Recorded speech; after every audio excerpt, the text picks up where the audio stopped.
Surrounded by. I am surrounded by. I'm often surrounded by. The entire system is surrounded by Freaking idiots. Surrounded by them. Idiots. Ladies and gentlemen, we are here today with a Cleveland native, Florida Atlantic University graduate. He's shown on the basketball court before making his mark in Hollywood. Known for his roles in Netflix's John Henry, we did that one together. NBC's Young Rock, The List, and the upcoming Meeting Miss Lay, and his debut thriller, Swoon. Yep.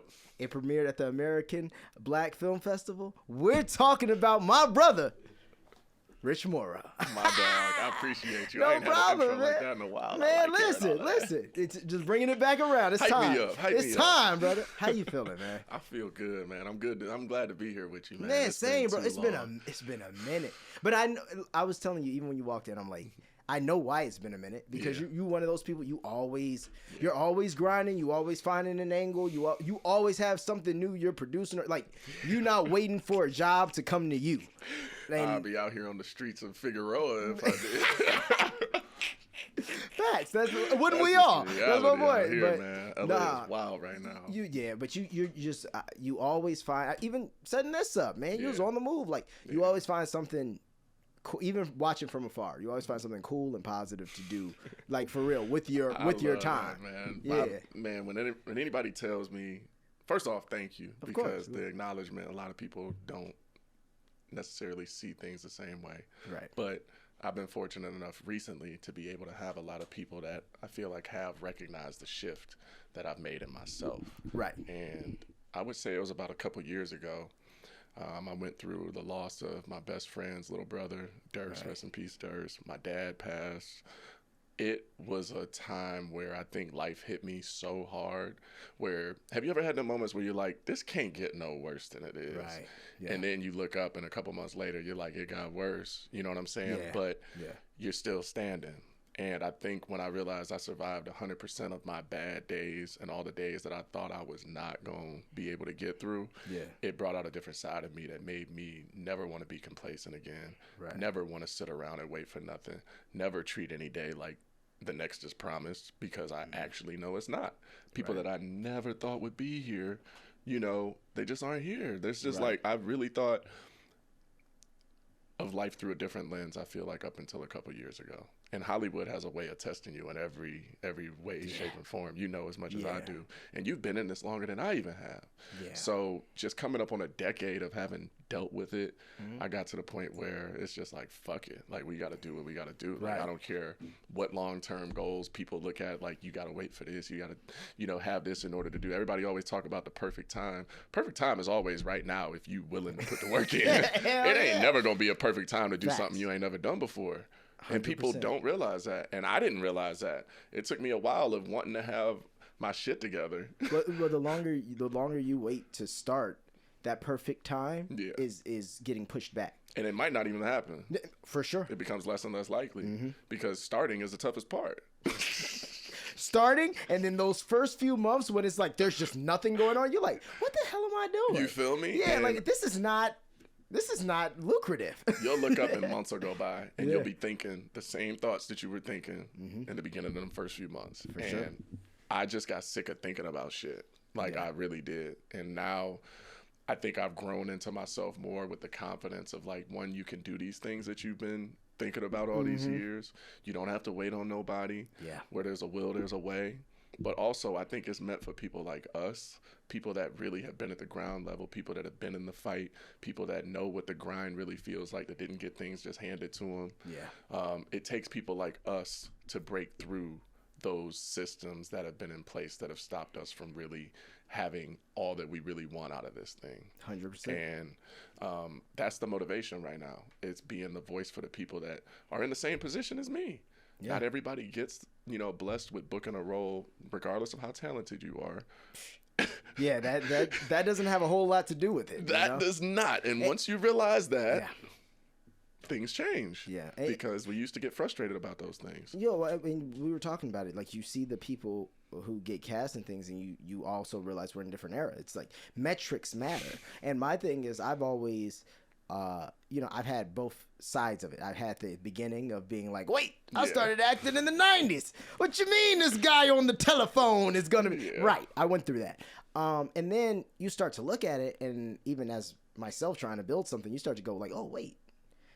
Like I always showed up to a production that was set up for me. Exactly. These guys do it on their own. They doing it now all. the quality may be different, but still, you did it on your own, and you amassed more fans than some TV shows. That says a lot, don't it? Says a whole bucket. When you look at it that way, you be like, okay, fair. I can't be mad because, let's be real.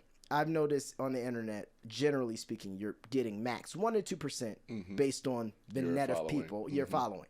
So, if The Rock has 20 million followers, that nigga might get 1.9 million likes. Yeah. You know what I mean? Something like that. So, even if I have the chance of some guy who has 2 million followers, in theory, that's what? He's supposed to get about 200,000 engagement, which means like... It's probably a 10% of that. At least 50,000 of these niggas are like 20,000 going to come see this nigga in the movie. Yeah. That's better than most. It is better than most. Mean? Like, and people, I think, gravitate towards people that believe in themselves. Like, that's the kicker. You're not waiting on anybody to validate who you are. Yeah. You can be a star in your bedroom with no money and an iPhone. Right. And the world now can see you. And you're your own proof of concept. Yep. And that's the difference with that. That was one of the, like people who do music. That's one of the best things about music. I like saying to myself, like, I can always go in that living room, produce something. You never know what'll come out of it. Yeah. Now it's what legwork can you do to get it in the right place. That's what that is. Yep. But acting, yeah, no. You can't go make a song by yourself. Yeah. You can't go make a movie by yourself. No chance. Yeah. You can't. The most you can do is set up a camera and do a monologue. Yep. That's all you can do by yourself. And it's like, damn, how? And I'm fortunate that I've started so young. It was different, but it's like, yeah. When people be like, how do I get started? I'm like, well, now I say, go make your own thing. Yeah. You want to do it, just make it. Years ago, that wasn't possible. Yeah. So years ago, it was like you're sitting around waiting for your agent to call. And that's... And going to class and doing things that, you're not really going to be able to use for people to be able to appreciate and actually support you. Exactly. Like we actually were pretty much all ghosts. Right. And that's why nobody really knows how to become an actor, because nobody's ever really showed that journey. And it's also interesting that everybody has their own path. 100%. So everybody having their own path makes it extremely hard for you to find somebody similar to you that you feel like you can relate to or tap, because nobody's you. Yeah. And that's the gift we all have as actors and entertainers, is the fact that nobody can be you. They might look like you a little bit, they might sound like you a little bit, but they're not you. Yeah, and I think when I first came out here, you remember we were auditioning in the rooms. We were actually being able to feel like when I booked John Henry, for instance, this is a perfect example. Okay. I'm with my John Henry cast. Like, come on, we're going to talk about this. So when I booked John Henry, for example, Will called me before I made it home, I think. Oh, wow. And that was off of an energy and performance type of situation. The way you walked in the room, for sure. And I'll never forget, who was the casting? That was Lindsay. Okay. So I remember when I was auditioning, Lindsay, being a white woman, I'm thinking she was reading your lines. Oh, God. So you were like...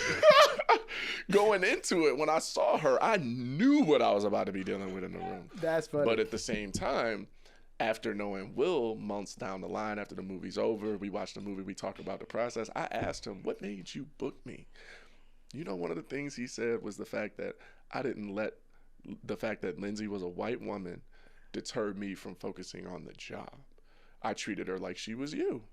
Right. And a lot of people he could see were taken out of it because of that. And I got that training because my acting coach is a white woman around the same age as Lindsay. I've seen her drop N-bombs and have to be real with me in scenes, and I know it has nothing to do with her perception of black people or anything. We know why we're here. Exactly. Yeah. So I looked at that as a training opportunity back then that prepared me for that moment right now. Right. And when it happened, I was like, wow, I'm not thrown off, but that's crazy how, wow. And I'll never forget being in the scene because you remember, you like, nigga, you supposed to be on the throne with me cracking heads, nigga, you know, and she looking at me, and I was so in it that a part of me almost started watching myself because I had that moment of, damn, this isn't something I feel like most people have to go through, but I'm prepared. And it was the first time in an actual audition setting that I did have to deal with it. And ironically enough, it's the audition that got me on Netflix. I'm the number one movie on Netflix. Come on, Maestro. Like, we did that. Bro, literally. And that does not happen without understanding That's true.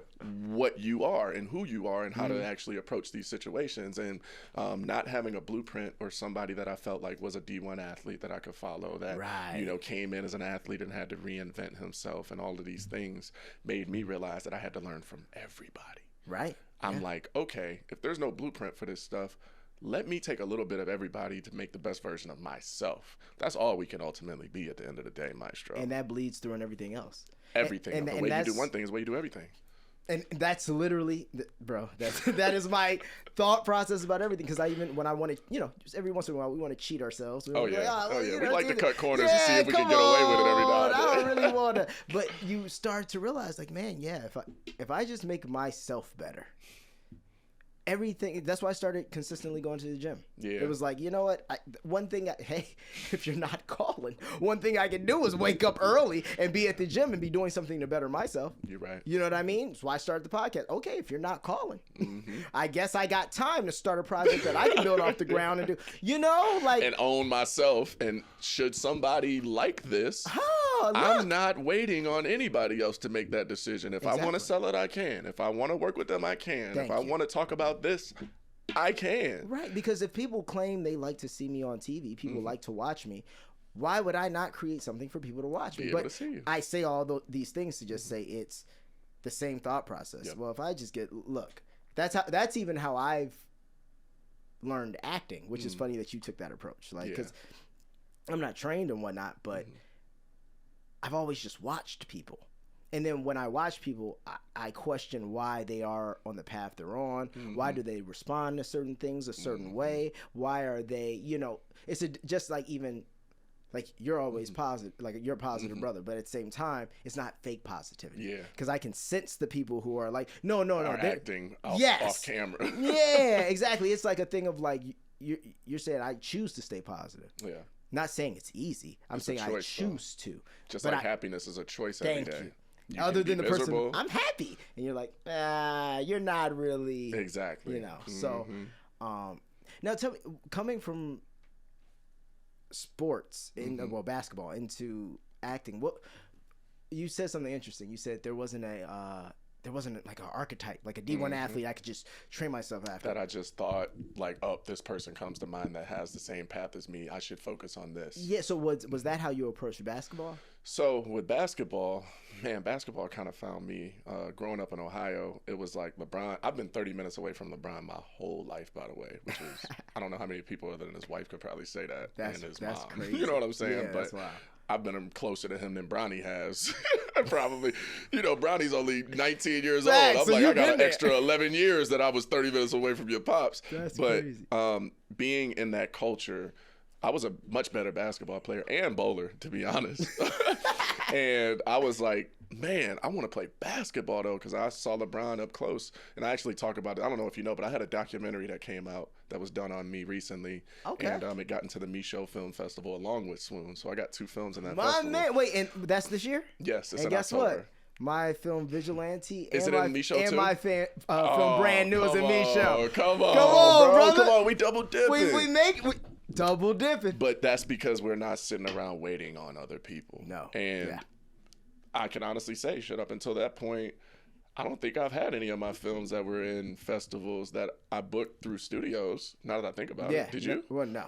I'm like, I've had, no. Well, I mean, they were in smaller independent things, but they weren't hitting festival circuits like the things. Not like the shit that you actually put your heart into. Ain't that crazy? Crazy. But so, you know, just being in Ohio, I was like, man, I want to do what I think I found out that I loved basketball. Right. But I liked all the other sports just because I was great at them.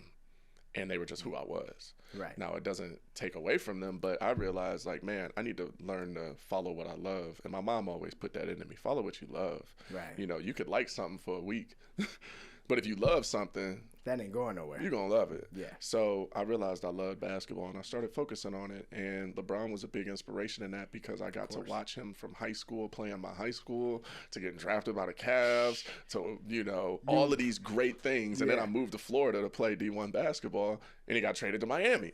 So I was right there watching all of these things. Like, I got some crazy stories, and you know, in this industry, we float around and go so many places and meet so many different people that before I even thought about being in entertainment, bro, so many things happened that ended up playing a factor in my career as an actor and entertainer that I'm like, God is really the real architect here. Because as much as we think we got the blueprint even for ourselves, the most we could do is walk by faith every day. Really, because we don't know what that next step is necessarily going to look like, but we have faith that it's going to take us where we're going if we keep on pointing in the right direction. Right. Now, a lot of people's time is they get knocked off their path, and they want to continue walking down whatever path that they're on because they feel like it's going to be shorter or easier, them shortcuts we talking about. But at the end of the day, I feel like you have this compass, and my mom used to refer to it as, like, you know, the first voice you hear or that you feel or thought that comes to your mind is usually the voice of God. My mom always said, follow your first mind. Man, and I realized, okay, my first mind usually, it would scare me sometimes because it might not always be what I want. But no matter how I spent time going around that idea and trying to find other solutions, a lot of times I would end up coming right That's what it is. to that first thought. And once I started to go through that enough, because we hard-headed as, you know, men and boys, you know, I think the shift from thinking like a boy to thinking like a man was when I realized there's a lot of tough, hard decisions that you got to make. And it's doing the hard right thing, not the easy wrong thing. Exactly. You know? Because no, like that, I feel like your first off, I think the whole first mind thing, the reason why people tend to have that, like, I know when I'm living life correctly, my first mind is always right. I see it coming. Intuition before. Be sharp, bro. Sharp. I see the problem coming as it's walking over. I see that everything is like hyper clear. And then, you know, when I'm not, it's a tad cloudier. I still, my intuition will tell me what I want to do, but I feel like that first mind a lot of times is you knowing, well, this is the correct way to get this done. That sounds like a lot of steps. And then you go. I want to do all of that? I mean, I could just go over here, and then, you know, I could do that Thursday, and then I don't need all that on the. But and then my problem is, and I feel like a lot of people have this too. Like you said, you'll go around. You said this. You'll go around. You'll do it all these half-assed ways a bunch of times, and you'll be like, I can't put my name on this the same right. I gotta do this. The right way, and then you're like, shit, I should have just done this. It always comes down to the work, and that's one of the things that my coach taught me early. Actually, my acting coach, and I've had these coaches in different periods of my life in different sports, which I think are a blessing for me because I guess coming into being in entertainment and just being an actor in general, I didn't think about the aspect of not having a coach no more. Right. You know, like, you do have an acting coach or, you know, whatever that you, but they're not on you every day about making sure you do your work. If you don't do your work, that's on you. It's like, you must not want this enough. You're not prepared. Truth be told, you're going to be able to look next to you and see somebody that's willing to do it, that's going to get that job before you every time. Even if they're not as talented. Period. Yeah. And once you sit in those situations, it creates a different type of energy in you where you're like, okay, now I see there's not cutting corners in this to get where I actually want to go. Right. Because what's meant for you is meant for you. And one of my coaches in high school used to always say to me, and I bring this up more now than I ever did in high school because I think now I fully understand what he was actually talking about. Right. But I thought I knew back then. And he would always say, man, quit being scared to be successful. Yeah, but excuse me, sir. I'm not scared to be successful. I want to be the best athlete in the world. I want to be the best at all of these things. But what he was really telling me was, quit being afraid of the work. Yeah. Like, it's not just gonna happen. You realize that, right? Yeah. Like, it's not just gonna happen. That shit's hard. No matter how good of a person you are, no matter how kind you are to people, no matter how much you do the right thing, there are so many things in this world that are in between you and where you feel like you want to be. Or where you feel like you should be. Or should be. And if it's a should thing, you should have more of a fire under your ass to get there than anything, because it's like, all right, that means you feel like you could be there right now.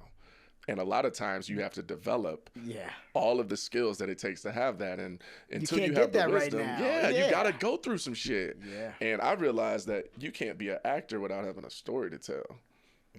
How else are you going to have things to pull from in these different roles that you're going to be playing? How else are you going to have a toolbox to be able to dig into when you need to relate to something or somebody?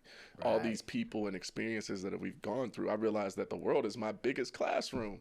I got to go out and live. I got to go out and struggle a little bit. I got to go out and have success. I got to celebrate. I got to have those feelings that I feel when things don't go right. Right. Because I need to know what that feels like if I'm going to be a representation of the human condition, and which 100%. Is what I feel like we are as actors. We are representing humanity to the masses and helping people be able to see themselves in somebody else. That's how we discover ourselves. 100%, yeah. Movies shaped us. Music shaped us. All of the things that people deem pop culture are really things that are molding our society as a whole. 100%. And if we're going to be a part of that, we got to do the right thing, in my opinion. It comes with a responsibility, and not everybody cares about that. And that's one of the things that keeps me going. I think also that's changing how the industry is changing. That's changing also with the stories they choose to tell as well. Like, look at how different our pop culture is from our era to what pop culture is now. You see what I'm getting at? Like, I feel like the stories were rooted in something else. And maybe it's because also we were getting the first pass of these stories. So now we're seeing more of a revisionist history of the stories. I just that had we a already conversation liked. about this, bro. So it interests me because one of my passions with filmmaking now is to bring back exactly what you're talking about. And the reason why I feel like it was different is because, one, everybody wasn't as accessible. Right. Everybody wasn't given passes just for having people watching them. I see what you're saying. You get what I mean? Yeah. And I think we're at a point now, though, where I don't think we've ran out of IPs.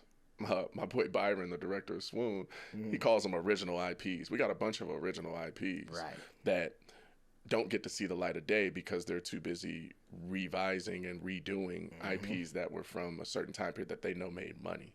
It's more about the metrics, like you were talking about, than it is about the creativity and actually molding this pop culture to being something positive. There's no regulator out there making sure that this is a healthy environment for all and that everybody is getting something positive out of it. Hell no. No. So, when you realize why it's changed so much, it's because of things like that. There's not enough people that actually have that moral compass that are in those positions to make sure that the output is and multiply themselves. Honestly, like if we had more people that cared about that were at a studio level, there would be more people that would be able to have stories told that actually cater to that. Instead, at the highest levels, they're more worried about making money than they are about actually giving people opportunities that have original IPs or stories that other people can relate to. Because honestly, the stories of people that are going through stuff right now and have gone through stuff for the last 10, 20 years, that's the same as the IPs that people were using in the 90s from the 70s and the 60s and the 80s. And right now, we're those 90s babies and 80s babies that get to tell those 2000 stories, the 2010 stories that the kids in the 2020s are actually going to appreciate and learn from. It's a different world now. The world has changed every 3-4 years. Hell, we get a new iPhone every year. No, bro, the world changed. I always say 2007. When the iPhone came out, everything changed. It changed everything. Apple turned the world upside down. Like, even think how we used to use Instagram. I remember. He used to just be like, oh, look, I'm having a burrito. It was so cringe if you look back now. But it was so real. Bunch of these, a bunch of first-person videos of whatever was in front of us. I don't even think we had a front camera in the beginning. No. But wasn't that better? Okay, so one of my things I even think, front cameras, they're nice. I get it. But it It was a POV. It's amazing. Yes, it's amazing how now, even when you see people and they're like, "Hey, look, I'm in Costa Rica. Why is there just an ocean in you?" There's so many beautiful things there. There's so many things to go see, but you want to keep turning the fucking camera on yourself. you. What does that tell us about us? It's a me society, and that's what I think has changed it the most. Right. Is the fact that people got a taste of what it felt like to be the people that they felt were so superior because they always were being seen and being Main heard. character syndrome. And and when you get a taste of that you know what it feels like. Yeah, I go from one day being treated like Denzel Washington to the next day being treated like your fucking Uber driver. But you know see, what I'm saying? that's I what would keeps much the rather balance. have the first one. Let's be real. That's what keeps you humble.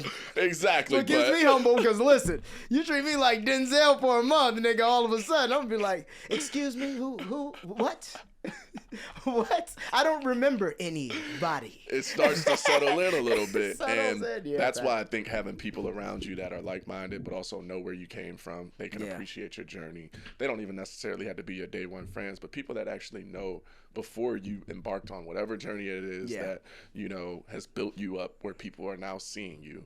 You got to hold on to who you really are, because if you don't have people around you, you can lose. That's why people get lost in Hollywood so easily, because they don't have people around them that actually know who they are and hold them accountable for the weird shit that they might start doing. Right. Hey, you know what's so funny? Think how many things, if motherfuckers had real friends, how many just Hollywood stories could have just been stopped like the first night, like, hey, bro, look. You tripping You right tripping, now, bro. dog. Like- We need to talk. Okay, so I always say this, and it's funny. It's like, as much as they talk about, you know, in today's society, it's like, you know, no bullying, right.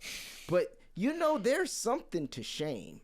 And the only reason I say that is in the sense of, like, when you have that friend, I've been that friend. When you have that friend and you're tweaking one night, or and that friend comes up to you and is like, bro, like, yo, you need to get your shit together. That's shame. You know what I mean? Like, that's no. You don't want to tell your friend, oh man, everybody's tripping. No. You should be shameful. Now you shouldn't be shameful for a long time. You should be shameful and go, damn, I don't want to be represented like that. My friend told me, I'm gonna. Which is a real act of love, in my opinion, is being able to be honest with somebody about when you know. Yeah. If you tell me this is what you want, if you tell me this is who you want to be, I'm going to hold you to that. Right. Because what kind of friend am I? Is that a real friend even? No. If I allow you to just venture off and do whatever because you don't have an awareness of what you may be doing that's outside of what you tell yourself, and I know in your heart you really want to do. Yeah. So I think having people, like, it just goes back to having more people like us in spaces that actually are able to give other people opportunities. I think that's where the real gatekeeping has come, is not having enough Tyler Perrys, not having enough Charles Kings, not having enough. We need better gatekeepers. That's really what better it is. gatekeepers. Because there's always going to be gatekeepers. If you're going to guard the gate, at least make sure you let the real ones through. Right. And you let the people that, you know, actually are doing this for a bigger cause and not just the me front camera mentality. Yes. Yeah. It's like, I think there's just not enough of it. And people talk a great game, bro. Yeah. Everybody can talk a great game, bro. Yeah. But I'm about the doers. The reason why you mentioned what you did to me when you saw me is because I got in the mode of doing more than I was talking. Because I got in the mode of not just saying something. Like, I'm not just saying it just as I mean what I say, and I say what I mean. So if I say I'm going to do it, I'm going to go do it. Now, I might not always be able to do it at the ability that I might aim to. Right. But you can bet your ass you're going to get 100% effort. Oh, yeah. And you're going to get the respect and the acknowledgement of, we had this conversation and agreement that we were going to do this, so I'm going to hold up my end. I think Hollywood is lacking that. Yeah. They're lacking enough people that then been slapped for not doing what the fuck they said they was going to do enough. And I don't mean figuratively. No, but I know what you mean. But yeah, in Cleveland, I know you can't get away with half of the shit that I be seeing on a daily basis out here. Hell no. What? You're just like, wow, this is so unsolid. People talk about blackballing. Boy, you wouldn't even have a ball in Cleveland. Fuck a black one. Bro. They not even letting you in. They like, oh, nah. Yeah. Being out here has shown me, though, it's you wonder sometimes. You're like, well, this is all the people who come from all the places who thought they were the guy or the girl. They were the guy wherever they was. Yeah. And then they come here and then because those are usually the ones who are the Hollywood ones. Oh, like, for sure. The people from Cali be cool as hell. Yeah, most of them. But yeah, most of them. You know, you can't put everybody. But yeah, most of them. But you run into people who come here and they just think they're the hottest shit, and then they, like you said, they have that. Oh, I'm gonna do this and I'm gonna do this and I'm blah blah. You know, we starting to, and it's just like, damn, bro. Like, you always saying shit and like not really. I'd rather see you do it than tell me any day, because then I'm able to actually take your word for something. Yes. What's your word at that point? Drunk conversations I at get the sick club. of hearing you talk. Literally. Like, just shut up. Go do something. Bro, I'm telling you, it's about to be big. All right, well, let me know when it is. Let me know. Yeah, please. All right. Yeah. I'm going to holler. I'm out. Yeah, like, come on. What we talking about? That's so hilarious. I think I've gotten sick of that. Like, I have been working on building a lot of great things right now. I've revisited my passion for bowling, and I'm helping the whole sport of bowling incredible. grow, because I feel like that's just been unfortunate to see that it hasn't been growing in the way that I feel like it could. And you watch sports like pickleball, all because of what we were just talking about, marketing. And I think bowling has been lacking marketing for a long time. There's no reason it shouldn't be in the Olympics. And I see badminton and curling and hell, I saw speed walking. I'm like, God damn. Bro, did you see Shorty? Bro. And she started getting it. No, did you see the one? There was one girl. She's running, and then she starts speed walking, and she gets comfortable, and she starts doing this shit. And then the girl next to her, I was like, yo, did you just lose an Olympic medal because you started bowling at speed walking? Bruh. And that's where we at. Yeah, no, right. That's where we at. There ain't no way bowling shouldn't be in the Olympics of speed walking in that bitch. That is crazy. You are right. And I was looking up some of the reasons why, and it's just like Hollywood with anything else, bro. People will come up with any excuse or reason not to let you be where they are. You're not throwing the money. Exactly. That's If they don't feel like you check off all the same boxes as somebody else, they're going to go with the people that they feel like do. Yeah. And one of the things that they were talking about is not having enough viewership for younger audiences, or a demographic that was young enough, not having, I guess, Special Olympics affiliations, Mind you, bowling's in the Special Olympics, and I watch them in Los Angeles every year since I've been back. Wow. I'm not even going to get into every country that bowling is in. They're literally, I know bowlers probably from more countries than I know anything else now at this point, just from being in the sport again. Right. There's so many people that bowl on a yearly basis that people wouldn't even realize, probably the most participated sport in the world, because everybody can actually do it. Yeah. That's the best place to throw a pizza party. Everybody can't play football. Everybody can't get no basketball. cages on it. Nope. That's out. But everybody can go walk their ass up to that line and roll that ball. You know what I'm saying? Even the kids with the little, And I don't think that there's too many sports that really allow that even. So now that you even introduce that into the equation, I don't really think there's a reason why there shouldn't be either. So stuff like that is what made me want to get involved. Right. And I now am friends with a lot of these top bowlers in the world, That's amazing. And I get to actually see what they're dealing with. And it's just like Hollywood, man. It's like, if you don't know how to market yourself and you don't have something behind you giving you the visibility and telling your story and your narrative, there's not going to be much traction that can be made or progress that can be made out of that, because people aren't just going to know. They're not going to know who you are, and they're not going to care as much. Now, I've realized, being a producer, I get to introduce a whole nother element of cinematography to get people excited, shoot things in a way that they had never seen in bowling. I'm even doing a movie, on the first black bowler to win a major, because that story's never been told. What's his name? His name's George Brandon III. George Brandon III from Detroit. And what year was this? He actually moved to Los Angeles and bowled in the same bowling alley that I bowl league in out here. That's them stories that you just never would think, You're good at brushing up next to the greats, man. Come on, man. You're like, listen, 10 minutes away from LeBron, bowling the same places. Yeah, this is amazing. But it's like, I have just understood, one, what God has been placing in front of me. He's given me enough evidence in my life to be able to follow and actually believe what he's showing me.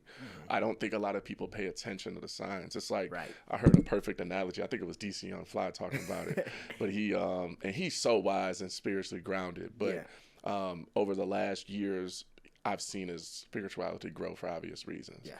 And what he said was, I think a lot of people, and I could be misquoting him a little bit, but he said a lot of people try to get in the kitchen. He said, God gonna let you cook what you want. But you get in the kitchen, a lot of times people want to use their own ingredients, or they want to make whatever they want, and they don't realize that God put all these ingredients in the kitchen for them to make their own meal that would feed them for life. And I know I've gotten in the habit of going out and searching for my own ingredients and trying to make my own meals, and I've had to sit and eat them meals. And they weren't very good. It was not nutritious. It was not beneficial to my health. It was none of the things that I thought it was going to be. But then when I sit back and I look at the ingredients that God placed in my life, the people, the experiences, the memories, the moments that shifted me from one direction to the other, when I start focusing on those things and I cook with that recipe, I've always been all right. Right. But now, even right now, I'm dealing with the consequences of trying to make my own meals. And it's tough because a lot of people on the outside in look at everything like, oh, shit is great. Rich is killing it. You know, Right. I hear more congratulations than I hear how are you actually doing than anything. Yeah. And in your mind, you dream of being in that position, right? Like, right? You dream of being in a position where people are just always proud of you and acknowledge the work you put in. But on the flip side of that, people don't see the long nights, the worrying about how I'm going to pay this bill, how I'm going to pay my rent every month, how I'm going to survive because I'm literally putting I'm betting on myself every time. Facts. And that is not guaranteed in this industry. At all. I don't think it's guaranteed in any industry, but in our industry in particular, we are really on our own most times. And people think because you have a team that your team is constantly just, doing all of these things for you. No. It's like, my agents are worried about getting me bookings and, auditions for shows and movies. Right. My managers are, my navigation system helping me know how to manage and what direction to go in.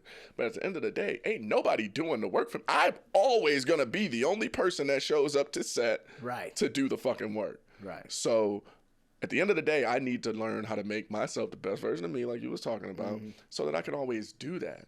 And, I just love the fact that I've turned the corner in realizing what's most important and focusing on those things that I feel like were the ingredients that God placed in my path, because I think I was aware of them. I would, feed myself a snack with it every now and then, realize, oh, this is good, but, maybe it's a little harder than I want it to be. And then you go back to trying to do something else to make it easier again. When you realize that if I just stayed with this, I would be watering my own seeds and the harvest is going to be plentiful. And I've just started doing that more the last couple of years, and I've seen a world of difference. I might not be in the position I want to be in yet, but the conversation that I'm having now, these are conversations we was dreaming about from the beginning. Exactly. And I'm working with nothing. Like literally, the pandemic, the strike, that swamped everybody that thought they was doing something. 100%. If you wasn't really doing nothing and you didn't have that foundation in place, you were in the same boat as everybody else. And people 100%. Do not realize that. There are some of your favorite actors that really are worried about some of the same things I'm talking about. And I know that for a fact. Yeah. And it's like, to be in this position is a blessing at all, just to even still be here. To be here at all. You know how many people went home. I'm barely here, Maestro. I know. Hey, listen, I wasn't almost home, but I was almost homeless.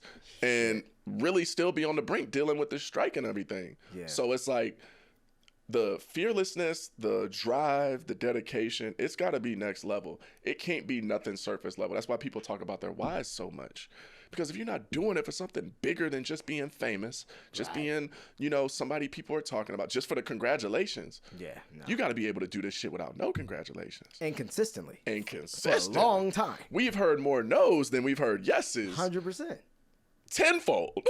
and it will always be that way. And that's the crazy part. It will always be that way, and then things will go. If you're one of the lucky ones, things will go great. If you're one of the point ones. Literally. Things will go incredible. But then guess what happens when things go incredible? You got to get knocked back down again. It comes with another set of problems. A whole nother set of problems. Yep. So it's like, like you said, you got to love this shit. If you don't love this shit, go do something else. Find another hobby. Do it part-time. Yeah. Don't think you're going to make a life out of it. Go sell a tangible product. And know then what I- try to be an extra And in then, your favorite show. and then maybe you'll make enough money off that tangible product, you can make a movie. You go make your own movie.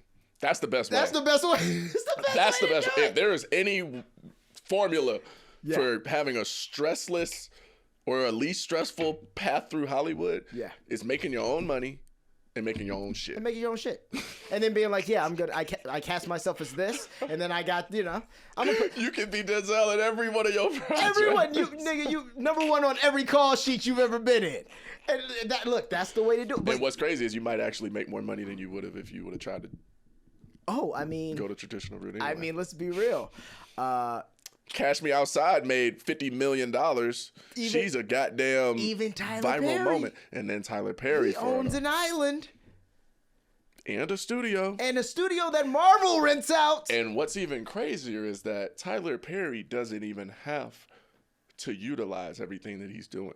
Like, he could literally make $100 million movies. Oh yeah, 100%. He's choosing to employ people and cater to his audience of people that he knows want to see what he's making. Yeah. Now, I think he gets a lot of backlash for it too, because people are looking like, why the fuck you keep making these movies? I can understand to an extent why people feel that way, but I also can't hate being on the other side of it too, because I'm like, he found his ingredients. Listen. He keeps on cooking and he keeps on eating it because always he's works. using what God made. That's what he is probably here to do. That's the It one wasn't thing. meant for him to make a Marvel movie. He doesn't want to do that. He has no desire to do that. He cares about the black women in America that are struggling with this problem, that problem, and that problem. And he's going to help them find clarity and power through his stories so they can see themselves on screen and believe a little bit more. Well, this is his Marvel. This You is know how Marvel, what was the guy who created Marvel? You talking about that actually started like yeah, all of the what was- comics in yeah, general? what was his name? Stan Lee. Stanley, yeah. Yeah. So Stanley created Marvel, right? He had a Spider-Man. He had I'm terrible with superhero movies. Yeah, Batman. Batman was no, that's that's DC. My bad. Yeah, Superman. yeah, I'm sorry. so bad. Well, almost mentioned Superman, Spider-Man, a million other characters. them. Right? A million other mans. Yeah. And Tyler Perry is just doing the same thing, just in a different universe. Yep. And he's like, got his look, own universe. I got my Medea. I got my, my angry, father. the I black- got my he got- estranged son. I got. and they have different. They're all different in the movies, but they're all kind of relatable. He knows what. That's why they're gonna make a Target million audience. Marvel movies, because they know Marvel movies make money because there's an audience. The same There's reason. kids and adults that are passionate about watching them. Exactly. The same reason you're talking about IPs. Why we keep running IPs into the ground. Because you know what? This shit works. And it's working. And it's working. And it doesn't mean that it's the only thing that's going to work. It's just I wish there was more people that were in there at a Tyler Perry. Like, for instance, Tyler Perry, he could set up a system where I feel like hundreds of people could create all kinds of different, movies. That's what I want. In the same budget Yes. that he's making, whatever he's making, if not less. But what that's actually doing for those actual filmmakers, I think, is way bigger than just one movie. And that's why I want to be in that space. Look, I look at it like this. If in my perfect world, you'd have a man who's amassed what Tyler Perry has amassed, what he kind of has already done, which is, you saw when 50 went to the studio and all that. That's cool. Yeah. Okay, so if y'all linked up, because yes, I think the quality of what 50's doing, quality-wise, is a little bit higher than what Tyler's doing as far as like storytelling. But then there's still another level we can go up from 50. But if the two of them were to, like you said, bring in all these other people who are making, hey, this is how we make our movies. We make them in 25, 30 days. We do them with this budget. What you got? What you got. And now you're telling all kinds of stories. You're taking the best of those stories. You're elevating people. In my perfect world, you'd be like, hey, look, man, Spike, come over here. I'm going to fuck with you. You throw Spike 35, 40 M's to go do something, and he helped with the program. Bro, we'd have so much black media that is like... that nobody can touch. And we'd have the distribution behind it because we actually have And people. then they start an app. But then that's when you get blackballed. You do all that. Tyler I'm taking all my movies off of this. They're going to the TPA, the Tyler Perry app. At the same time, though, it's like that is what the music industry's figured out. I'm involved in tech, so I'm actually involved in something that is a solution to that exact problem. Really? And yeah, we have the patent for video shopping technology. Okay. And we actually can build platforms, white label. So for instance, if you wanted to have an app for just a podcast, Rich TV, anything. Now that's a great idea. Now you get to have your own platform that you can leverage tags. You can have sponsors come and pay to have tags in your video because they like your content. We could pair up brands that are a fit with your brand to advertise as slots on there that you would get ad revenue for. You don't have to wait on Instagram or Facebook or any of these major social media platforms to get paid or have control over it. Because one, they could take your page any damn time they want to. Yep. I've had close friends out here making $20,000, $30,000 a month, had somebody blatantly take their page, change the name of their page to their name, and now it's just not even attainable anymore because they can't get in touch with Facebook or they can't get in touch with Instagram. Or, you know, we wanted to make something for filmmakers that is going to be able to empower us to be able to have our own Netflix, our own YouTube. And, you know, we just so happen to have the patent. So I don't know if I'm publicly even supposed to be talking about this. No, but realistically, the world needs to know that this is coming. And it's a situation now where, as we were talking about when we first started, we all got to learn how to, you know, get something to sell. So that's where the video shopping comes in. Because imagine if you were watching your favorite movie and you saw a coat that your favorite actor was wearing and you could just click it and buy it right there. Kind of like the TikTok affiliate thing, but only more. See? So they're infringing a little bit. But at the same time, all of them are going to have to end up going through us. We want to build a company that is going to allow people to be able to see this in real time, be able to take advantage of it at the ground level, and then before the price has to go up too much, we got real independent filmmakers, content creators. This could be in real estate. This could be in any field that are taking advantage of this and understanding the power of it. But what TikTok, Instagram, YouTube, and all of them, they're introducing the behavior of it for us so that we don't have to do all of that. Now, when we step in and we license it out to, you know, other people, it'll be a different situation where they already know how to use it. Yeah. So, you know, I am that person that wants to be in a situation to help as many people that are dealing with what I'm dealing with. And I've dealt with so much bullshit that it's damn near hard sometimes, to be honest with you, to get people to want to be in the position, to want to act. I'm like, I don't even feel right leading you into this if you don't have X, Y, and Z mentally together, but also understanding that this could never happen. Right. Unless you actually put in this work that I'm talking about. And a lot of that work isn't just saying your lines in front of a camera. Not at all. No. That's why we got so much respect for people that, you know, are influencers that did it themselves. Yeah. And it's like, that shit ain't easy. I had been in 15 projects before I really even understood the true difference between the lenses and between how they're, like, I would go to some of my friends' house that, you know, film their own stuff and I'd be like, what's this shit? You know how to work all this shit? Yeah. And that's a superpower that they're now figuring out, like, okay, how can I now utilize this? Bro, same with music for me. It's like, yeah, you and Stan, y'all be going crazy. Y'all are y'all whole own studio as a whole. Bro, shout out Stan Sono, shout out my Stan boy. Sono, Stan, that's my dog. But yeah, literally, like, a lot of times people do the same thing. It's like, man, how you know how to work all this? But it's like, hey, when you weren't seeing me on anybody's television show, well, you know, I had some music in it. When you weren't seeing me doing X, Y, and Z, well, I had like commercials running that had some of my music in it. Like, like you said, you got to take those ingredients and use them for something. You can't just sit there and be like, oh yeah, I could do this. How are people gonna know? How are people gonna know? Use it.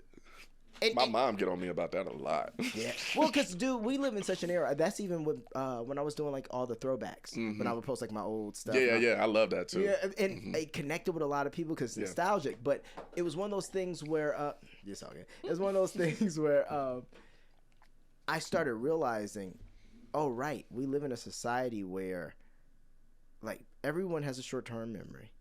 Very short. 3 seconds is the... What is it? What do they call that? Attention span of people on Instagram. 3 seconds. And then not only that, short-term memory in the sense of, like, you say 2012, bro, you're talking about ancient times. That's crazy. That's 12 years ago. Yeah, it's 12 years ago, but at the same time, that shows you how, like, 12 years isn't all that long. But to people, they're like, no, not that long ago. It's like 6 months. Yeah, to a 20-year-old, That is ancient. And that's when I started realizing. I was like, okay, well, if that's the case, like, fuck, where was I going with this? We were talking about attention span and whatnot too. Oh yeah, and why I started doing the Throwback Thursdays. Yeah. But basically, I started noticing people's memories are so short that I would post some of these things, and people who have known me for years would be like, yeah, I know exactly. You did what? Bro, how do you not? And I'm like, the amount of people, I know exactly what you're talking about, bro. And it'd be crazy to me because you start to realize people have just assumed, I guess, like, oh, I did The Wire, and I was just like, oh, this nigga's been great since The Wire. It's like, no, like, the Wire was very late. I was like 14. Yeah. Like, I had already done the Dan Schneider shows. I had already done all the commercials. I had already done all the, what did I see you was on as a baby? Was it a Michael Jordan commercial? Yeah, like Mike Jordan. I was like, this nigga did a Michael Jordan? What? Maestro was already a vet by the time he hit The Wire. That's what I'm saying, bro. It's funny how people don't realize that, and they just see it as one thing. They just think like, oh, okay, well, you did that one thing and now you're popping, because that's how it feels. That's how it feels now. Like, people get so famous, but here's the problem: people get so famous so fast now. Mm-hmm. So, like, for example, you know. Yes, it would be nice if it worked that way. But look at what we're building, opposed to, like you said, there are those Catch Me Outside girls. Yeah, and then just boop, and you're like, whoa. How did this person become a millionaire all of a sudden?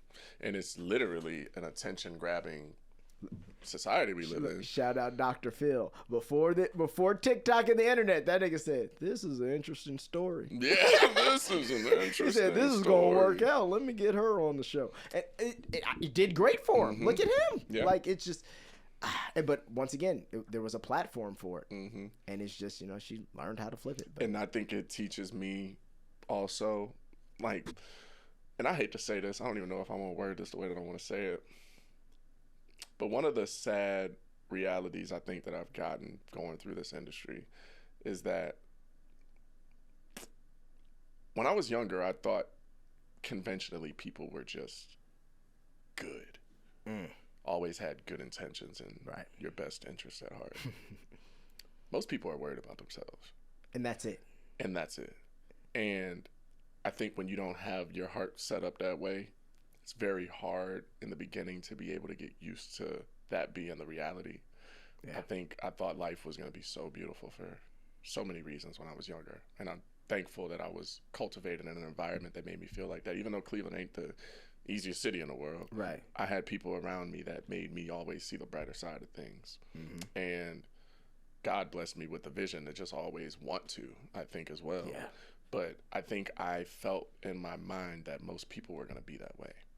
And when you have to navigate through life knowing that most people don't have the same heart as you, that can be a very daunting thing. And I've been discouraged at times for it. Sometimes I've even considered, like, I don't even know if I belong in this industry because of it. But the people like you, the people like, you know, my director that I did Swoon with, you know, my friends that have been there with me from day one that continue to see me and have looked at me like a star from before anybody ever called me one. Those are the people that I realize are my audience. And there's plenty of people out there that solely support me because I'm positive. There's people that solely support me because I was a basketball player. There's people that solely support me because I bowl. I don't give a damn what you support me for. I'm doing it for more than just myself. And I appreciate them all because all of those things are parts of me. I'm not a one-dimensional person. For a long time, I thought I was just an athlete. Then I started to realize, oh, you're much more than an athlete. That's why I love the narrative LeBron pushes. You know, I see all these athletes now struggling with getting out of just identifying themselves as an athlete that they don't know what to do next. So I got this documentary now. Created a book. Also, you should grab my book if you're thinking about getting into the industry. It's an ebook, Breaking In. I literally laid everything that I had value-wise out because I was like, how can I help somebody else that's going through the same thing's path easier? Because there's not enough people that actually are thinking about anything outside of themselves other than making it, because it's so fucking hard. So fucking hard to make it. And everybody's version of making it is different. My version of making it, I know looks very different than a lot of people's version. So, in a lot of people's mind, I've already made it. And you're like, no, you No, don't sir, understand. I have not. Bro, same But here. I've arrived. Yes. And, I think that, that's one of those things where I just know there's not too many people that are going to do those things. And because I've been blessed to be in this position, I want to find my tribe. Yeah. If there's people that'll pay someone $50 million a year just because they went viral off of saying one thing, I'm willing to bank that I got a bigger audience out there that actually wants to see people do well. 100%. That actually want to see positivity, that actually want to see movies that aren't just about the same things that they've watched their entire life, because they're actually learning something new from them. They're actually seeing life from somebody else's point of view. That's how I want to be able to make the change. Bro, you're speaking my language. I know I am. Because you want to, we're cut from the same cloth. Want to leave this world different than I found it. Better. That is it. And for the better. You know what I mean?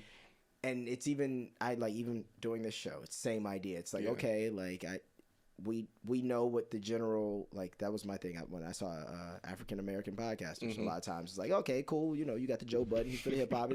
I love Drink Champs. That's great. Yeah, me too. But then I'm like, damn, why isn't there like a Joe Rogan style conversation with people like us? Because I know that there's black people who care about politics. I know that there's black people who care about different types of current events. I know there's black people who care about these kinds of conversations. And there's black nerds. Exactly. Just want to talk about anime all damn day. You just have to find your audience. And I think that's one of the hardest parts of it all. That's the obstacle. But if you're this way, you're speaking to more people that feel this way. Yep. And it's just navigating to find them and staying consistent.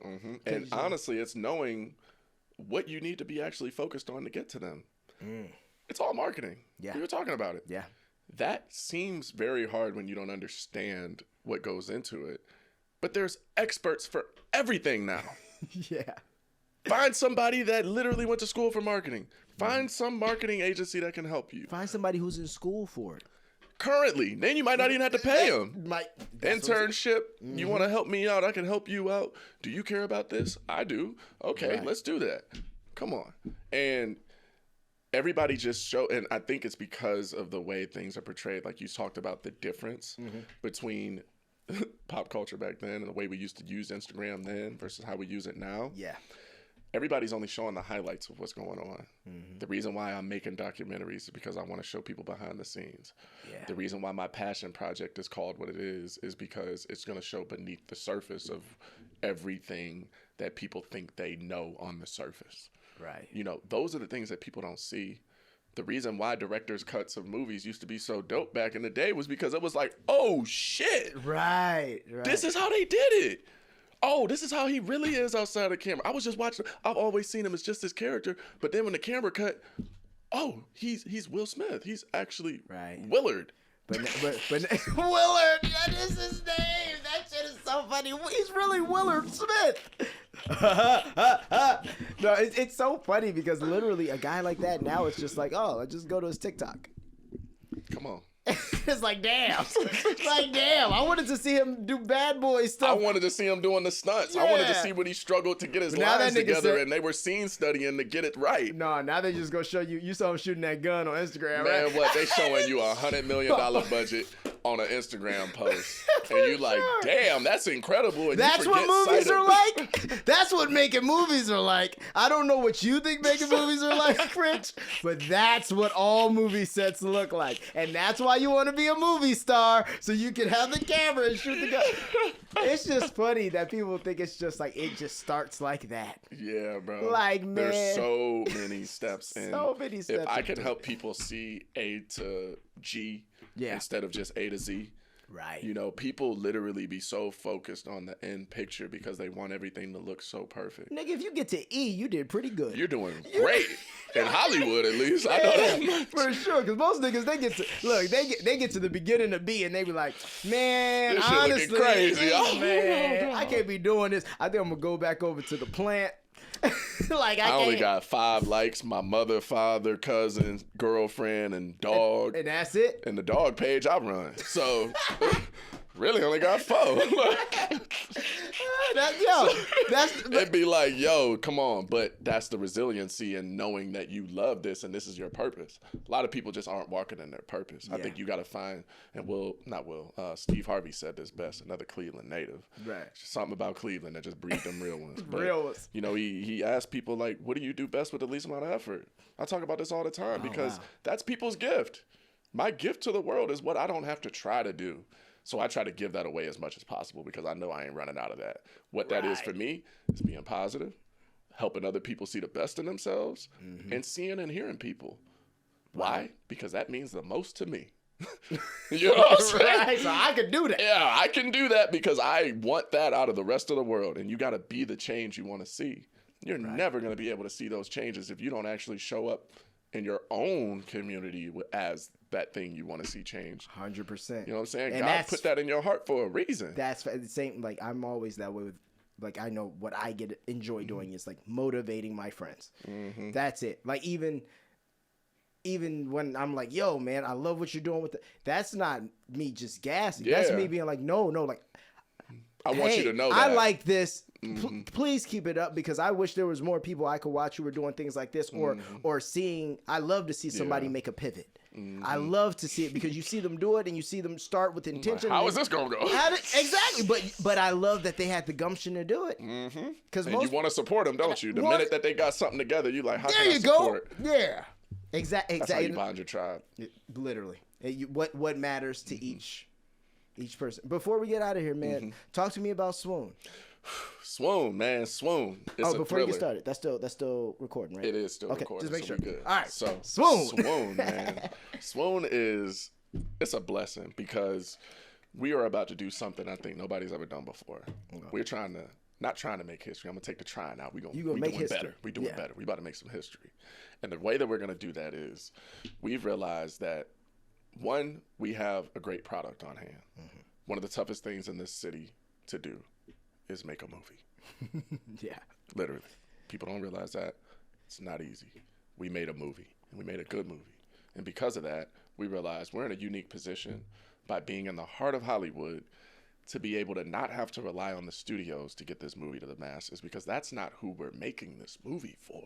Right. We're making this movie for people that are going to watch it.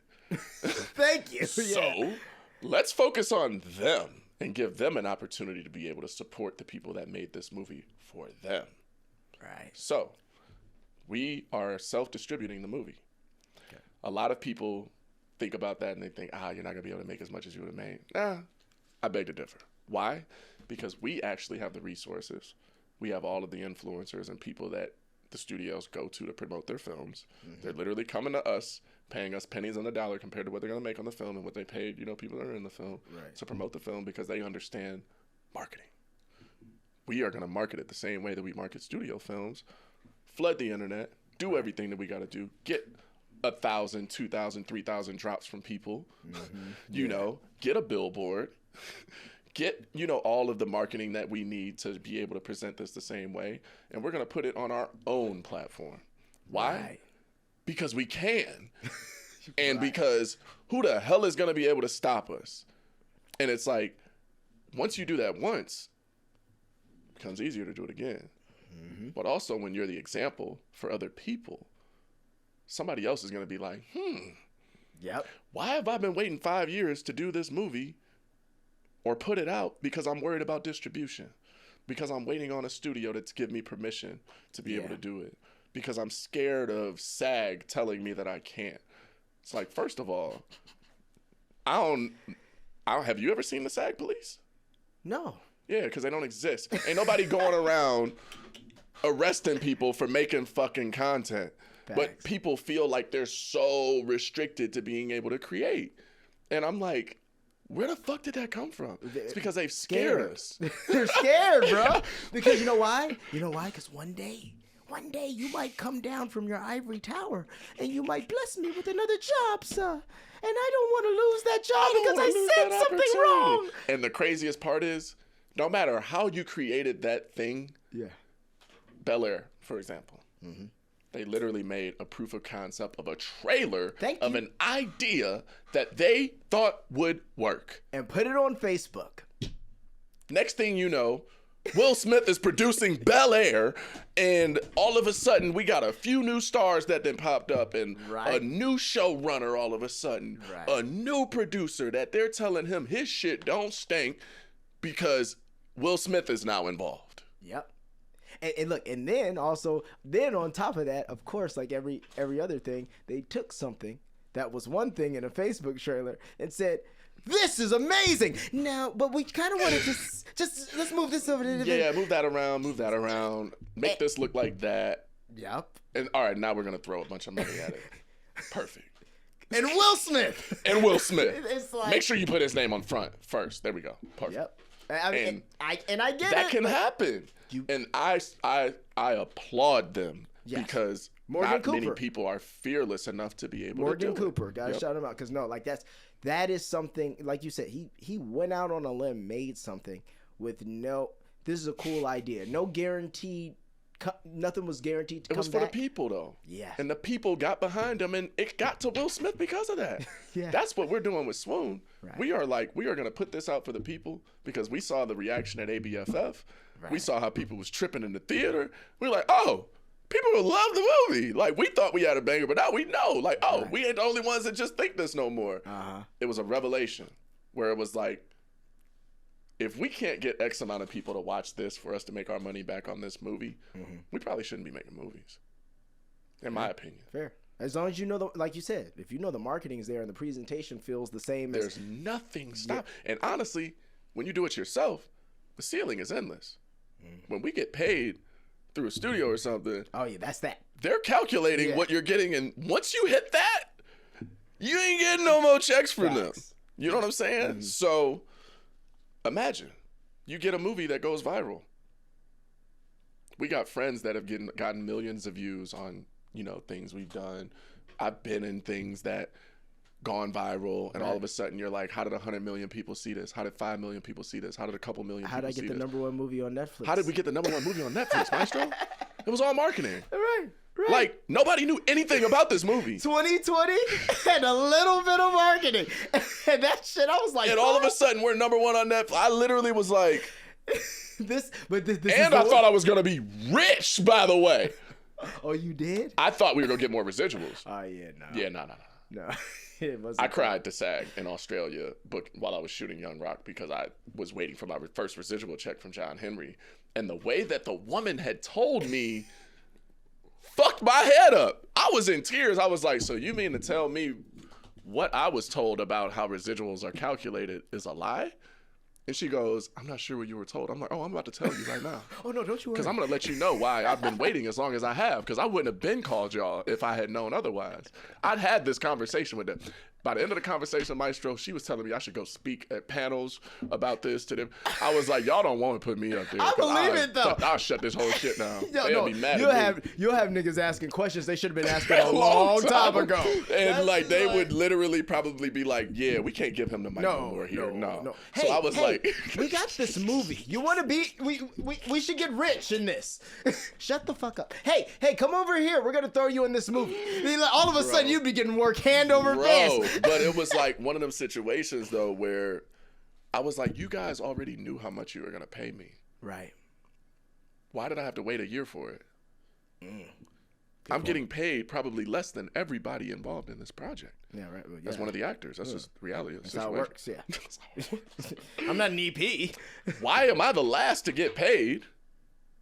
And I'm getting paid the least. If you guys weren't spending this last year and a half calculating numbers off of viewership, right? What the hell were we waiting for? Well, by the way, first off, Netflix, we don't tell you how much a stream is worth. They're not even telling us. No clue. So why is there a year grace period? And then they give you the number of the calculation. Oh, yeah, it's like 18% of your day rate times. Who the fuck came up with this? First of all, that's what I want to know is where all of the logic and all of it came from. That was my question to her at first. I was like, so how do you guys come up with this number for what you're going to pay us? She doesn't really know. She didn't have a clue. No, most people don't know. Most people who act, like, I had this conversation with multiple actors on here. Bro, I've been doing it for 28 years. 18%, that's the first time I'm hearing of this. And I'm like, oh, I don't even know if that's the number. It was so made up that it was like, bro, that's the most random shit I've ever heard. That's what I said to her. I said, did you just make that up? Think about streaming royalties. Who decided you get 0.001 cents of a stream? And what is a stream? Hello? Do they have to watch the whole thing? Is it 30 seconds? Is it 15 seconds? Did we have a seminar that I missed where y'all explained all of this to us? No. And here's the other problem. This is why it's, once again, proud of you for making your own stuff because, like you said, you know, when you're an EP, when you're a director, when you're all these other things, you actually, you know, you get a bigger piece of the pie. Yeah. And you're Get to see what's going on behind that curtain. And you're using a skill or you have a skill that most people don't have. You got to remember, man, the reason actors get that year grace period, the reason actors aren't getting paid all that, because hey, if you don't want to do it, buddy, somebody else. There's a million other guys. They might not be, like you said, they might not be you, but he's 6'2" and he's black, so it'll work. And he's got teeth. He's got teeth. So, you know, we'll figure it out. And, bro, and there lays the issue. It's just, you have to show, as you know, you just must show your value in other ways. You can't sit around waiting for someone to make the perfect role for you if you have the intuition to go find the perfect role for you. You can literally get a group of friends, bro. Somebody that's good at every category that you need. You might need a camera. Get a DP. Find somebody that has a camera. If you can't, you can rent one. Yep. Get you a director that actually knows a little bit about each angle and shot that you're going to need for this thing. Because you can't just assume you're going to know the difference between splitting the thirds and all of these different things that have to do with no, you won't know that. You're not gonna know. Trust me. You don't know what side of the room the camera should be on if you have not studied this. That is your so shit's bad. gonna come out looking crazy. So Shit gonna be. Get you a writer. Right. You know, find the pieces that you actually need to do what you want to do. But you start off small. I started off doing short films with a guy that was making films that were like novels pretty much in the beginning. Right. But what it taught me was the process of how to even shoot something, and I got footage that I was able to manipulate into a reel to get my first manager. They ain't know what the fuck that was from. On job training, bro. And as long as the camera looked good, I was like, okay, we good. I'm gonna use this is I'm good. gonna use this. Me and some scenes. Well, check this out, sir. I've actually done 12 projects this year, That's and you may not be able to track them down on IMDb, but I've done them. but the footage is here, and they don't care. No. Well, because they want to see you acting. Yep. That's the whole That's game. exactly. That's it. And, you know, I'm at a point now where, like you said, I'm making my own stuff too. That is the goal, always been the goal. But even with that, you know, we're in a good position because we have actually worked. Yeah. You know, we have respect in the industry. But the reality is they're not just giving people life-changing roles. You know what I'm saying? It's not like the 90s. They were not like the shit was changing, and even like the other issue is being on television isn't what it used to be. And I always say that in the sense of like, bro, you can do unless you are on like, you know, unless you are on a Euphoria, unless you are on like, oh, this is Netflix's new thing they're going that with. They're pushing, yeah, like if it's not, you know, something like that. People don't know. Like you're on that show that comes on Peacock. I don't have that. Yep. But that's awesome, man. That's good to hear. Like, no, rarely will I name a show, or you have to be in something cultural, like you in Power. Exactly. You in BMF. You in P-Valley, Abbott Elementary. Empire. Yeah. Any of them. But if it ain't one of those, bro, people just don't know. Yeah. Don't know. Or you might, by the odd chance, have somebody that has heard of it. And they're like, oh, yeah, my friend watches that. That's amazing. Yeah. Oh, that's crazy. What's that on Hulu? Yeah, I ain't got that. Everybody ain't watching the same shit no more. That's why it should be even more appealing for people to just create. And there's people like me that are on the back end working their ass off to make sure that we give people opportunities and platforms to be able to create and have that showcase. But in the meantime, you do utilize Instagram, Facebook, YouTube. You just use them as marketing. Yeah. You don't let that be the end all be all in your career. Because they're the product. YouTube is the product. Instagram is the product. You are just giving the product free product. You know what I mean? That's the platform. Yeah. They're going to make money whether you do that or not. All we're doing is just giving them more shit to say, hey, we have this many people uploading things on our platform every day and that helps the stock price. And that is that. So like you said, it's the same as I'm on this ABC show. Okay, what's do people know your name? No. Okay, well then what does that You're do not for as you? big as this dude that's making skits on Instagram in their eyes. They know his name. Like, you know what I mean? You say DC Young Fly, people know. Yeah. You know, you say Drewski. you say Drewski, people know. And now I'm trying to think of like a random actor, and I'm like, Yeah. see, I can't even think You of think of one. random actors You don't these know. days. You say Maestro Overview, they're like, who? And you're like, remember, kid, he played Randy on The Wire? They're like, I heard that was a good show. I do know about The Wire, though. I do know about that. Yeah, and you're like, right. So I have no direct to consumer. And Yeah. that's what that's what genius. we're doing. Yeah, that's what we're bringing in. Great. I'm glad you even brought the term up because I didn't even say it. But yes, it's direct to consumer. And that's what people need because then you can have your own micro audience. If Yep. people don't want to see your shit, they just don't have to go on your app.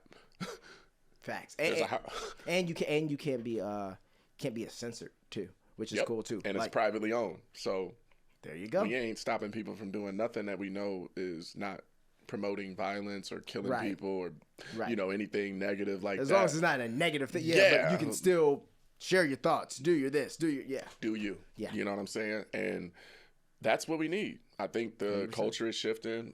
Swoon, it's a thriller. It's about, a woman that's held captive and her captivator is trying to convince her that he's her boyfriend. And, there's a lot of layers to it. It's the thriller with, the twist. Gaslighting to the highest. Man, it's a super gaslighter You with love tattoos me. on his face. That's a double whammy right there. So he, it's a real, end of your seat, kind of film. Dope. And it's one of them ones that I feel like there's going to be a cult kind of, following behind it because you don't see too many black films that one make psychological. People are starting to call it a thriller now, or Psychological not a thriller. thriller? They're calling it a horror now, actually. Oh. And it really is a psychological thriller. It's my but I favorite think kind of that movie. it turns in mine too. Yeah. But I feel like it turns into a horror solely because there's black people. And it turns into kind of a horror kind of feel with the characters that we put in there. So now you're kind of like, people are scared because they haven't seen psychological thrillers with people that look like us. true. Imagine if Gone Girl was all black people. Oh, that'd be crazy. But I see what you mean. Yeah, you start to think It's like a different it feel. feels a little, But there's right. a whole avenue, like what you were talking about, that's a step above what Tyler Perry might be doing on production. Right. Maybe a step below what 50's doing.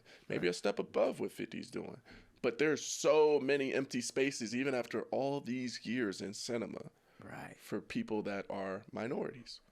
And I can honestly say I've seen more incredible things from Asia and Spanish-speaking countries Oh yeah. than almost anywhere. Korean countries as well, Bro. Like, bro, that was Korean.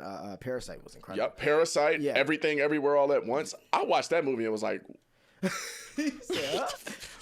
wait a minute. Dude, they take it's crazy because I just started noticing that even when you go look on Netflix, you're sitting there and you're like, oh, I want to watch this, and you sometimes you'd be lazy, you'd be like, damn, I don't want to read right now. Yeah. But all the shit that's rated high, foreign films. Because they're all actually original IPs. I'm like, Yeah. we haven't seen this. This is a new story for us to learn, and it's expanding people's mind. I think you become more well-rounded when you travel the world. 100%. You become more humble and caring of other people and emotionally intelligent when you meet people from different cultures. And you realize you don't matter that much. You realize you are literally... I'm a dot in this whole thing. Like, there's people over in China and Japan and in Venezuela and Brazil. They're all doing their own things, and they don't give a fuck about what I got going on. But I can find, like you said, I can find my audience, and I can find my niche, and and the internet has allowed that. Yep, and it could be somebody right next door to these people that love what you're doing.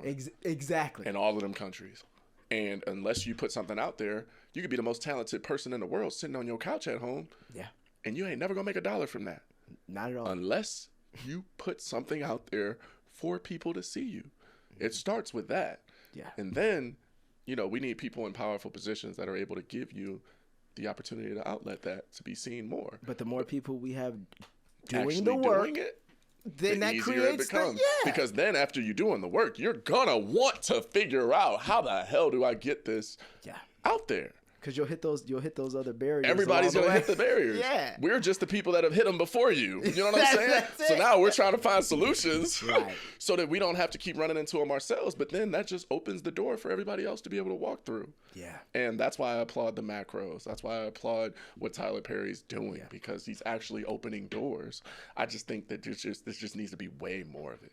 So 100%. With Swoon, we're hoping to break down some of those doors and really show people that we can do this ourselves.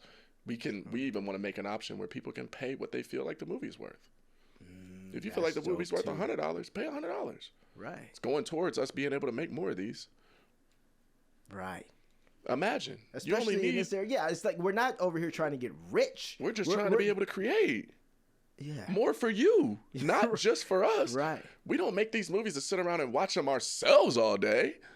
And that's, bro, listen. Even with this shit, I be saying the same thing. I'd be like, hey, like, I don't make these for me. You feel me? Like, it's cool. I enjoy but like, no. Like, actually having the real conversations is what you're getting that's out what of I enjoy. You know what I mean? I enjoy, just like you said, you get to see people, you get to hear different thought processes.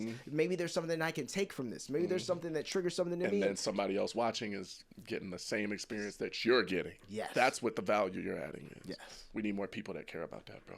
That's why I love that I even know you, because man, same here, it's hard to run into that many people that do. And when you do, you should value them, because those are the people we really need to be growing with. It's very unlikely to get somebody that's wants to pull you up most times. Oh, yeah, no. It's easier to network sideways and build yourself up to the point where now everybody else can see you guys and they feel like they don't have an option, because now they're looking at you like a potential threat that might be taking money out of their pocket, where it's easier to work with you than work against you. Right. It sucks that we have to do it that way, but when you're getting it out the mud and you didn't come from this, it's what you got to do. It's facts. That's what you got to do. Ain't no way around it. Ain't no way around it. Nope. Brother, thank you so much. This was incredible, man. We needed to do this. No, it's been for sure. A long time coming, that's why bro. I was like, man, even before we started, I was like, let's just start, because I know we'll sit here and chop it up. But man, listen, we definitely got to kick it more. Well, we will. But also, hey, stay on your journey, brother. Oh, we on this grind. I know you ain't sitting on the couch, so I can't be mad, and vice versa. So if I'm on the couch, I'm asleep. Who you and getting right back up to go right back to it. Man, love, bro. Thank you, man. Man, love, man, always, man. And I need to find out more about what you're doing too. Oh yeah, I know. I'll let you know. Yeah. We out, brother. Peace.